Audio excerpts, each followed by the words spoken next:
स्वागत है दोस्तों आपका कीर्तिमान फ्यूचर क्लासेज में। इस वीडियो में सीखेंगे शून्यों की संख्या कैसे ज्ञात करते हैं, यानी नंबर ऑफ जीरो कैसे निकालते हैं। यह एक इम्पॉर्टेंट टॉपिक है, यहाँ से क्वेश्चन एग्जाम में ज़रूर पूछे जाते हैं। दोस्तों सबसे पहले हम बेसिक क्वेश्चन से शुरुआत करेंगे और इसका बेसिक समझेंगे, अंत तक एडवांस लेवल के क्वेश्चनों को भी सॉल्व करेंगे। सबसे पहले दोस्तों आपको समझना होगा शून्यों की संख्या क्या होती है। यह क्वेश्चन दिया गया है 15 गुणे 25 गुणे 8।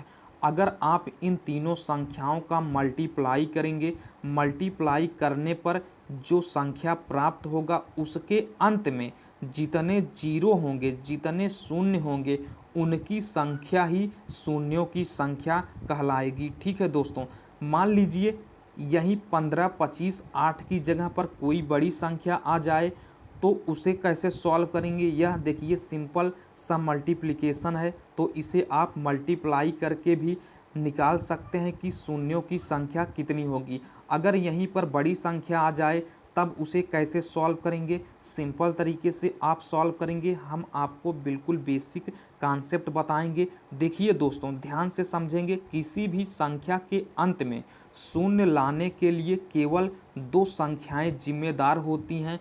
पहली संख्या है 2 और दूसरी संख्या है 5। ठीक है, क्योंकि 2 और 5 का मल्टीप्लाई करेंगे तो दोस्तों क्या होगा, 10 प्राप्त होगा। 10 में दोस्तों कितना शून्य है, तो 10 में एक शून्य है। ठीक है, किसी भी संख्या के अंत में शून्य लाने के लिए दो संख्याएं जिम्मेदार होती हैं, 2 और 5। ठीक है दोस्तों, तो 2 में 5 का गुणा करेंगे तो 10 हो जाएगा। ठीक है, देखिए 2 और 5 के दोस्तों जितने जोड़े बनेंगे, ठीक है, 2 और 5 के जितने जोड़े बनेंगे उतने ही शून्य होंगे। ठीक है, 2 और 5 के जितने जोड़े बनेंगे उतने ही उस गुणनफल के अंत में शून्य होंगे, यानी उस मल्टीप्लिकेशन के अंत में शून्य होंगे। इतना आप ध्यान से समझेंगे। चलिए क्वेश्चन क्या दिया गया है, सॉल्यूशन करते हैं। यही बेसिक है, बाकी कुछ है नहीं, क्योंकि 2 में 5 का गुणा करेंगे 10 आएगा। 10 में कितना शून्य है, तो एक शून्य है। 2 और 5 के जितने जोड़े बनेंगे उतने ही उस गुणनफल के अंत में शून्य होंगे। ठीक है, क्वेश्चन में क्या दिया गया है, 15 गुणे 25 गुणे 8। सबसे पहले आप फैक्टर करेंगे, ठीक है, गुणनखंड करेंगे, वहाँ से 2 और 5 के फैक्टर को ढूंढेंगे, यानी गुणनखंड को ढूंढेंगे। देखिए 15 को क्या लिख सकते हैं, तो 3 गुणे 5 लिख सकते हैं। 25 को क्या लिख सकते हैं, 5 गुणे 5 लिख सकते हैं। ठीक है, 8 को क्या लिख सकते हैं, तो 8 को हम लिख सकते हैं 2 गुणे 2 गुणे 2 लिख सकते हैं। ठीक है, केवल आप 2 और 5 के गुणनखंड को लेंगे, बाकी जो भी फैक्टर आएगा उसको आप छोड़ देंगे। तो देखिए 3 को आप छोड़ देंगे, केवल 2 और 5 के गुणनखंड को ही लेंगे। तो देखिए यहाँ से 5 हो गया। एक बार बेसिक समझिए, उसके बाद आप सिंपल कर सकते हैं। देखिए यहाँ से क्या हो जाएगा, 2 गुणे 2 गुणे 2। देखिए 5 और 2 के कितने जोड़े बन रहे हैं, आप 5 या 2 के जोड़े के रूप में देखिए या 2 और 5 के जोड़े के रूप में देखिए, क्योंकि चाहे आप 5 में 2 का गुणा करिए या 2 में 5 का गुणा करिए, जीरो तो आएगा ही आएगा। देखिए तो यहाँ से 5 और 2 का एक जोड़ा बन गया, 5 और 2 का दूसरा जोड़ा बन गया, 5 और 2 का तीसरा जोड़ा बन गया। यानी दोस्तों इसमें 5 और 2 के कितने जोड़े बन रहे हैं, तो 5 और 2 के दोस्तों कितने जोड़े बन रहे हैं, तो 3 जोड़े बन रहे हैं। ठीक है, 5 और 2 के कितने जोड़े बन रहे हैं, 3 जोड़े बन रहे हैं। तो दोस्तों इसमें शून्यों की संख्या कितनी हो जाएगी, देखिए यहाँ से एक शून्य प्राप्त होगा, यहाँ से एक शून्य प्राप्त होगा और यहाँ से एक शून्य प्राप्त होगा। यानी इस मल्टीप्लिकेशन के अंत में कितने शून्य प्राप्त होंगे, तो 1 2 3 शून्य प्राप्त होंगे। ठीक है, तो यहाँ से शून्यों की संख्या कितनी हो जाएगी, 3 हो जाएगी। यानी नंबर ऑफ जीरो कितने होंगे, 3 होंगे। उम्मीद करते हैं दोस्तों आप सिंपल तरीके से समझ गए होंगे। दूसरा क्वेश्चन है दोस्तों 85 गुणे 72 गुणे 125 के गुणनफल के अंत में शून्यों की संख्या क्या होगी। इसे कैसे सॉल्व करेंगे, देखिए सिंपल तरीके से सॉल्व करेंगे। देखिए 85 का हम फैक्टर करेंगे, यानी गुणनखंड करेंगे, या आप इस प्रकार भी गुणनखंड कर सकते हैं अगर आपको प्रॉब्लम हो रहा है तो आप इस तरीके से गुणनखंड करके भी लिख सकते हैं, या आप डायरेक्ट अगर आपका कैलकुलेशन मजबूत है तो डायरेक्ट भी लिख सकते हैं। 85 को क्या लिख सकते हैं, तो 5 गुणे 17 लिख सकते हैं, ठीक दोस्तों। और 72 को क्या लिख सकते हैं, 8 गुणे 9 लिख सकते हैं, ठीक है, 8 गुणे 9 लिख सकते हैं। और 125 को क्या लिख सकते हैं, तो 5 गुणे 5 लिख सकते हैं, ठीक है दोस्तों। तो देखिए यहाँ से देखिए इज इक्वल टू 5 गुणे अदर जितने भी नंबर होंगे, ठीक है दोस्तों। सबसे पहले एक्सप्लेन कर देंगे सभी का। तो 17 का अगर आप गुणनखंड करेंगे तो 17 ही रहेगा। देखिए 8 का करेंगे तो क्या हो जाएगा, 2 का क्यूब हो जाएगा, ठीक है। 9 का करेंगे तो कितना हो जाएगा, 3 का स्क्वायर हो जाएगा, गुणे यहाँ से 5 का क्यूब हो गया, ठीक है दोस्तों। केवल आप 2 और 5 के फैक्टर को रखेंगे, बाकी सबको छोड़ देंगे, ठीक है। तो यहाँ से 1 5 हो गया, ठीक है। 17 को छोड़ देंगे, देखिए यहाँ से 2 की घात 3 हो गया, देखिए 3 है, 3 को भी छोड़ देंगे। केवल आप 2 और 5 के फैक्टर को ढूंढेंगे, तो यहाँ से देखिए 5 का क्यूब, ठीक दोस्तों। देखिए यहाँ से आधार समान है इसका, तो घातें आपस में जुड़ जाएंगी। क्या हो जाएगा, 2 का क्यूब गुणे 5 की घात 1 और 3 मिलकर के 4 हो जाएंगे, ठीक है दोस्तों। देखिए 2 की घात 3 गुणे 5 की घात 4। दोस्तों अगर घात के रूप में आ जाता है तो जिसका घात सबसे कम होगा, ठीक है। देखिए 2 की घात 3 है गुणे 5 की घात 4 है। देखिए 2 का घात कितना है, 3 है, यह कम है 5 की घात 4 से, ठीक है। इसका घात कितना है, 4 है, और इसका घात कितना है, 3 है। दोस्तों इसमें सबसे कम घात किसका है, तो 2 की घात 3 सबसे कम है। दोस्तों जिसका घात सबसे कम होगा उतने ही शून्य की संख्या होंगी। देखिए सबसे घात किसका कम है, 3 है, यानी 3 सबसे कम है घात में। तो यहाँ से शून्य की संख्या कितनी आ जाएगी, तो शून्य की संख्या 3 आ जाएगी। या अगर आप नहीं समझ पा रहे हैं तो इसको इस प्रकार भी कर सकते हैं। देखिए 2 की घात 3 यानी 2 का गुणा 3 बार, ठीक है दोस्तों। 5 की घात 4 यानी 5 गुणे 5 गुणे 5 गुणे 5, ठीक है। यहाँ से आप जोड़ा बनाएंगे तो 1 जोड़ा बन गया, देखिए 2 जोड़ा बन गया, 3 जोड़ा बन गया, ठीक है। 3 जोड़ा बन गया, जितने जोड़े बनेंगे उतने ही शून्यों की संख्या होगी, ठीक है। तो 3 जोड़े बन रहे हैं तो 3 शून्य की संख्या होगी। यहाँ से आप कह सकते हैं अगर 2 और 5 के मल्टीप्लिकेशन के रूप में घात में जिसका घात सबसे कम होगा, ठीक है, जिसका घात सबसे कम होगा उतने ही शून्य होंगे। यहाँ तक आप समझ गए होंगे, इसको हमने एक्सप्लेन करके भी आपको समझा दिया। जिसके घात सबसे कम होंगे उतने ही शून्य होंगे।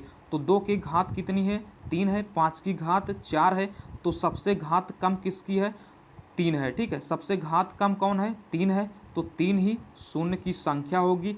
तो ऑप्शन नंबर बी इसका करेक्ट आंसर हो जाएगा। उम्मीद करते हैं दोस्तों क्वेश्चन नंबर दूसरे को भी आप सिंपल तरीके से समझ गए होंगे। तीसरा क्वेश्चन है दोस्तों 6 का स्क्वायर गुणे 15 की घात 4।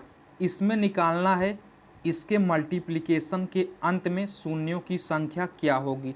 सिंपल तरीके से सॉल्व करेंगे। देखिए सबसे पहले आप क्या करेंगे, 2 और 5 के फैक्टर के रूप में तोड़ेंगे, यानी 2 और 5 का फैक्टर ढूंढेंगे।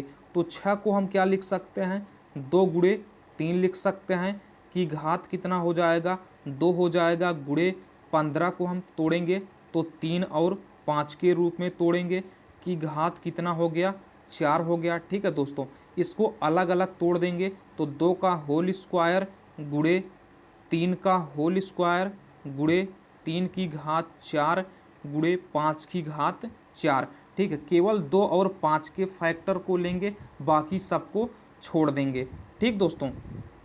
तो यहाँ से 2 का होल स्क्वायर गुणे 5 की घात 4, ठीक है, इसको हम छोड़ देंगे, ठीक है। केवल 2 और 5 ही हैं जो मल्टीप्लाई करने पर 0 बनाते हैं। दोस्तों देखिए किसका घात सबसे कम है, तो 2 का घात 2 है, ठीक है। 2 का घात सबसे कम है, यानी नंबर ऑफ 0 कितने होंगे, 2 होंगे, ठीक है। समझ गए होंगे आप। जिसका घात सबसे कम होगा, देखिए 5 की घात कितनी है, 4 है, यह ज़्यादा है 2 से, यानी केवल 2 ही जोड़े बनेंगे। जिसकी घात सबसे कम होगी उतने ही नंबर ऑफ जीरो होंगे। यानी यहाँ से दोस्तों इसके मल्टीप्लिकेशन के अंत में शून्यों की संख्या कितनी होगी, 2 होगी। यही क्या हो जाएगा, राइट आंसर हो जाएगा, यानी ऑप्शन नंबर बी करेक्ट हो जाएगा। ठीक है, इसका आप एक्सप्लेन भी कर सकते हैं। देखिए 2 की घात 2 यानी 2 गुणे 2, ठीक है। 5 की घात 4 यानी 5 गुणे 5 गुणे 5 गुणे 5, ठीक है। कितना जोड़े बन रहे हैं, तो एक जोड़ा बन गया, ये दूसरा जोड़ा बन गया। यहाँ से कॉन्सेप्ट क्या निकल कर आता है, जिसकी घात सबसे कम होगी उतने ही शून्यों की संख्या होगी। ठीक है, उम्मीद करते हैं दोस्तों क्वेश्चन नंबर तीसरे को भी आप सिंपल तरीके से समझ गए होंगे। चौथा क्वेश्चन है दोस्तों 16 की पावर 20 गुणे 25 की पावर 5 गुणे 15 की पावर 10। ठीक है दोस्तों, इसमें बताना है कि इसके गुणनफल के अंत में शून्यों की संख्या क्या होगी। चलिए सॉल्व करते हैं। ठीक है, क्वेश्चन में क्या दिया गया है, 16 की घात 20 गुणे 25 की घात 5 गुणे 15 की घात 10। सबसे पहले आप 2 और 5 के फैक्टर को ढूंढेंगे। तो देखिए 16 को क्या लिख सकते हैं, तो 16 को हम लिख सकते हैं 2 की घात 4 लिख सकते हैं। ठीक है दोस्तों, की घात कितना हो गया, 20 हो गया।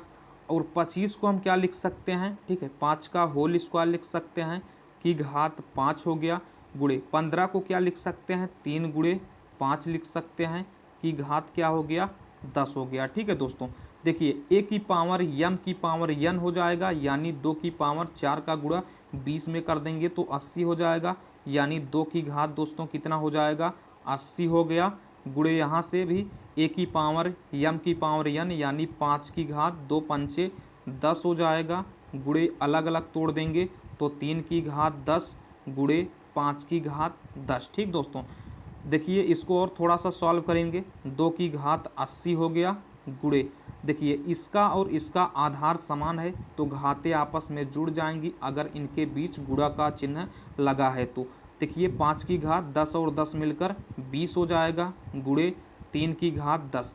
ठीक है, केवल 2 और 5 के फैक्टर को हम लेंगे, अदर जो फैक्टर होगा उसको छोड़ देंगे। ठीक है, तो 3 की घात 10 को हम छोड़ देंगे, केवल 2 और 5 को लेंगे। जिसके आधार में 2 और 5 होगा केवल उसी को लेंगे। तो 2 की घात क्या हो गया, 80 हो गया। गुणे 5 की घात 20 हो गया। देखिए 2 की घात कितनी है, 80 है, 5 की घात कितनी है, 20 है। सबसे कम घात किसका है दोस्तों, तो सबसे कम घात किसका है, 5 की घात कितना है, 20 है। सबसे कम घात क्या है, 20 है। और सबसे ज़्यादा क्या है, 2 की घात 80 है। ठीक है दोस्तों, तो जिसका घात सबसे कम होगा, ठीक है, देखिए 5 की घात कितना है, 20 है, यानी 20 घात में सबसे कम है। तो दोस्तों यहाँ से शून्यों की संख्या कितनी हो जाएगी, 20 हो जाएगी। ठीक है, जिसकी घात सबसे कम होगी यानी 20 यहाँ सबसे कम है। ठीक है, तो शून्यों की संख्या कितनी हो जाएगी, 20 हो जाएगी। क्योंकि अगर 2 का गुणा आप 80 बार करेंगे, 5 का गुणा 20 बार करेंगे तो केवल 20 ही जोड़े बनेंगे 2 और 5 के। तो यहाँ से शून्यों की संख्या कितनी हो जाएगी, 20 शून्य होंगे। अगर आप इसका मल्टीप्लाई करेंगे तो अंत में कितने शून्य होंगे, अंत में 20 शून्य होंगे, जो कि ऑप्शन नंबर सी करेक्ट है, यही आंसर हो जाएगा। पांचवा है दोस्तों 51 की घात 10 गुणे 52 की घात 20 गुणे 53 की घात 30 गुणे 55 की घात 40 के मल्टीप्लिकेशन यानी के गुणनफल के अंत में शून्यों की संख्या क्या होगी। सिंपल तरीके से सॉल्व करेंगे। ठीक है दोस्तों, देखिए 51 में ना तो 2 का फैक्टर मौजूद है ना तो 5 का फैक्टर मौजूद है। क्योंकि 51 का अगर आप गुणनखंड करेंगे ना तो 2 का फैक्टर मिलेगा ना ही 5 का फैक्टर मिलेगा, तो इसको आप छोड़ देंगे। ठीक है दोस्तों, देखिए 52 को क्या लिख सकते हैं, 4 गुणे 13। 4 को क्या लिख सकते हैं, 2 का होल स्क्वायर गुणे 13। ठीक है, 4 का गुणा 13 में करेंगे तो 52 हो जाएगा, की घात 20 हो गया। ठीक है, देखिए 53 में ना तो 2 का फैक्टर है ना ही 5 का फैक्टर है। ठीक है, 53 का अगर आप गुणनखंड करेंगे ना तो 2 का फैक्टर मिलेगा ना ही 5 का फैक्टर मिलेगा, तो 53 को भी आप छोड़ देंगे। ठीक है, 55 में देखेंगे तो 5 गुणे 11 की घात कितना हो जाएगा दोस्तों, 40 हो जाएगा। ठीक है, इसको सॉल्व कर लेंगे ए की पावर m की पावर n, तो दोस्तों क्या हो जाएगा 2 की घात 2 का गुणा 20 में करेंगे 40 हो जाएगा, गुणे 13 की घात 20 हो गया, गुणे यहाँ से 5 की घात 40 अलग अलग तोड़ेंगे, गुणे 11 की घात 40। ठीक है, केवल आप 2 और 5 के फैक्टर को लेंगे, अदर जितने भी होंगे उनको आप छोड़ देंगे। ठीक है, इनको आप छोड़ देंगे तो यहाँ से देखिए क्या आ जाएगा 2 की घात 40 गुणे 5 की घात 40। ठीक है, देखिए घात आपस में समान हैं, यानी 2 के जितने फैक्टर हैं उतने ही 5 के फैक्टर हैं, यानी दोस्तों यहाँ से कितने 2 और 5 के जोड़े बनेंगे तो 40, 2 और 5 के जोड़े बनेंगे। ठीक है, तो यहाँ से शून्यों की संख्या कितनी हो जाएगी 40 हो जाएगी, क्योंकि अगर 2 को आप 40 बार फैलाएंगे 5 को भी 40 बार फैलाएंगे और जोड़ा बनाएंगे तो 2 का और 5 का 40 बार जोड़ा बनेगा, यानी दोस्तों यहाँ से शून्यों की संख्या कितनी आ जाएगी अंत में 40 आ जाएगी, यानी ऑप्शन नंबर सी इसका राइट आंसर होगा। उम्मीद करते हैं दोस्तों इसे भी आप आसानी से समझ गए होंगे। दोस्तों यह क्वेश्चन आपके लिए है 35 का होल स्क्वायर गुणे 36 का पावर 4 गुणे 88 की पावर 2 में शून्यों की संख्या ज्ञात कीजिए। इसे आप सॉल्व करिएगा, इसका उत्तर कमेंट बॉक्स में दीजिएगा। अगर दोस्तों वीडियो अच्छा लगा हो तो लाइक करिए, शेयर करिएगा, चैनल को सब्सक्राइब करके नोटिफिकेशन बेल को ज़रूर प्रेस करिएगा। Thanks for watching this video. चलिए दोस्तों फिर मिलते हैं अगले वीडियो में, तब तक के लिए टेक केयर। जय हिंद, वंदे मातरम।